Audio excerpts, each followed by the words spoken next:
Yo, what's going on YouTube, man? It's Trey TV, man. I'm back with another video, man. So check this out, man. You got your boy Frank Martin. He put on a spectacular performance over the weekend against Rivera, Rivera. And I just want to put this out there, you know what I'm saying? Rivera was a tough opponent, you know.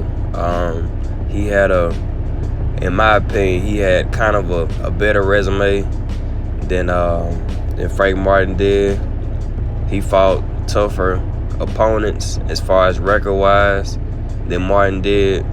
But I just feel like when you're in a stable that Martin is in, around nothing but killers like Spence, Charlo, different guys like that, you can't lose. You know what I'm saying?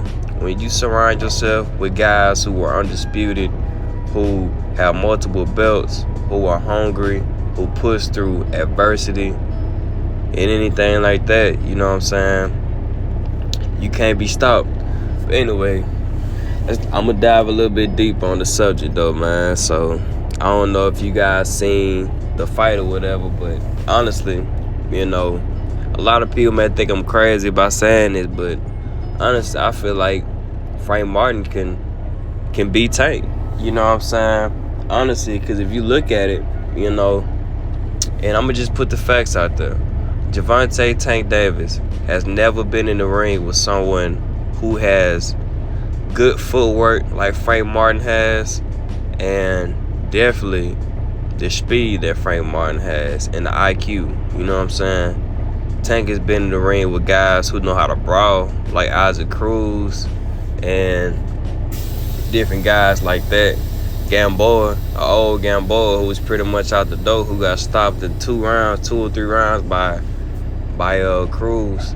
So he's fought some good brawlers and everything like that. But when it come down to a technically sound guy who stay behind that jab, keep his hands up, and gonna punish you style, he ain't never been in the ring with nothing like that. But that's here nor there. Anyway, when he fought Rivera, you know what I'm saying, the first round, you know how it is. You got to fill your guy out and everything like that. You know what I'm saying? Put that pressure on and see what he'll do, see what he'll expect. I thought Frank Martin was going to start out patient, which he did. But I feel like when he got off those first few combinations, you know what I'm saying, he was like, okay, oh, shoot, I know what I could do with this guy. And Rivera, he came out kind of sluggish, you know what I'm saying? Like, he came out sluggish. He came out thinking that his right hand was going to do the job when he needed way more than that to even come close to even competing with Frank Martin. So the second round came out. Frank Martin just straight up started teeing off on him. You know what I'm saying? He just started putting combination together. And he was so quick and so fast. You know what I'm saying? Like a lot of people don't realize that Frank Martin's footwork is what separates him from a lot of fighters, from a lot of top contenders, from a lot of, you know what I'm saying, top 5 fighters or whatever, you know what I'm saying? Like, his footwork, I know he got a wrestling background, and, you know what I'm saying, he got a football background, so he kind of, you know, was planted back in the day with his feet and everything, so he got good footwork and everything, but he put everything that he done in the past into boxing, and his feet work is immaculate. I don't know if you guys seen, but he kept turning to Rivera like a little kid, you know what I'm saying? Like, hey, turn around, pop, pop, pop. Easy work, you know what I'm saying? So throughout the fight, you know, he was just picking him off. He was so quick, man. Like, so fast. He was in there, he was out of there. And he just stayed off his jab. Man, he kept throwing that left hand and it never missed. It probably missed a few times, but like I say, you know what I'm saying, majority of the fight, that left hand was there. And Rivera, he didn't do anything to stop it at all. He kept going to Martin's left side, which is to Martin's power hand, and that's not what you want to do. Basic fundamental boxing, if you fight in the southpaw, you go to his right. You don't go to his left. You go to his left, you just begging to get knocked out, especially by a guy who's technically sound like Martin. So the one thing I was so confused about was when Rivera, when he was trying to land that right hand, it's like he was so desperate that he didn't even care if he was going to get hit. by anything, and that was the wrong thing to do.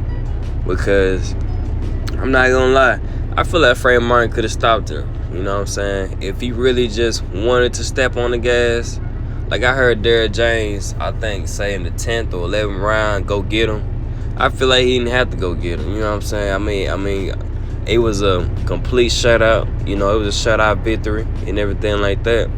And he done what he had to do. You know what I'm saying? He didn't need to go knock him out. He went and fought someone that nobody wanted to fight, as far as top contenders who wanted to, you know, come up in the rank and prove themselves.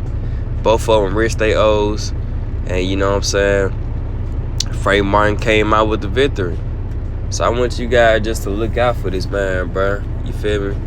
Cause he done been in the ring with a lot of guys. He sparred Rolling, beat Cuz up. You know, back in the amateurs, he beat a few top names in the amateur. Like I said, I know that's a little different than the pros, but this is the guy who started boxing when he was 18. Let's not get that confused. He started fighting, boxing, in the ring, referee, judge, gloves, ring, 18 years old. And you see how technically sound this guy is, you know what I'm saying? Like, he really showing everybody that you can do what you want to if you put your mind to it. I mean, it's that simple, you know what I'm saying? So Frank Martin, like I said, y'all be on the lookout for that man, bro, because honestly, I feel like, truth be told, he beat the shit out of Rivera, man. And when he beat him in impressive fashion, unanimous decision, easy. He made Rivera look basic. He made Rivera look like he wasn't like that, which Rivera is like that. I'm not gonna lie. I'm not saying that this loss is gonna pretty much, you know, knock him out of the ranks, or, you know, he's over with, nothing like that. Nah, I wouldn't say that, because Rivera got hard, you know. He got hard and he got skill. He just, whenever you fight a guy who's better than you, or whenever you fight a guy who has more pedigree, better footwork, a better jab, got a lot more pop than you, got better IQ than you, this is what you're gonna look like. You know what I'm saying? Like, you can't sit up here and just expect, you can't sit up here and expect Rivera to do something with a guy who he's not better than. But that just brings to my next point. Frank Martin will beat Tank. I'm telling you, man. Like, it's a lot of guys that can beat Tank. You feel me? I feel like Shakur can beat Tank, honestly. Shakur and Devin. Because like I said before, Tank has not fought a pure boxer that has been on his level or a little bit better. Frank Martin, I feel like him and Frank Martin are hand to hand. Probably Frank, I give Frank the edge because of his footwork. Shakur Stevenson and Haney, definitely better boxers than him. So a lot of people say, man, what you gonna do when you get hit? I mean, you can't hit somebody you can't reach. You can't hit somebody you can't touch. That's what I say to them people who always say, man, Tank got all the power, man. He doing this, he doing that. But he has not been in the ring with somebody who can keep him away. Like, when I say keep him away, I mean using their feet, using his distance, using his boxing ability. Tank has never been in the ring with somebody like that, fighting-wise, you know what I'm saying? Of course, he sparred a lot of guys, but under them bright lights, he know what's up with them boys. He know what's up with Frank. You know what I'm saying? Frank over there with them killers, man. Frank over there with them killers, straight up. When you in the camp with one of the best trainers in the world, Derrick James, and you training with killers back to back, you know Spencer, dog. You know Charlo, a dog. And the rest of them fighters in there, they all hungry, you know what I'm saying? They all in there wanting to prove themselves and prove what they worth. And I feel like in this year coming up, 2023, you feel me? I just feel like, honestly, bro, Frank Martin gonna get that title shot, you know what I'm saying? And he is the neutralizer for Gervonta Tank Davis. I'm gonna say that again. He is the neutralizer for Gervonta Tank Davis, man. So y'all just stay tuned, man. I'll make another video, you feel me, and break down Frank Martin's resume and everything. But like I say, he is the guy, man, and he gonna continue to show y'all that. So y'all stay tuned, man. It's Trey TV, man. I'm out.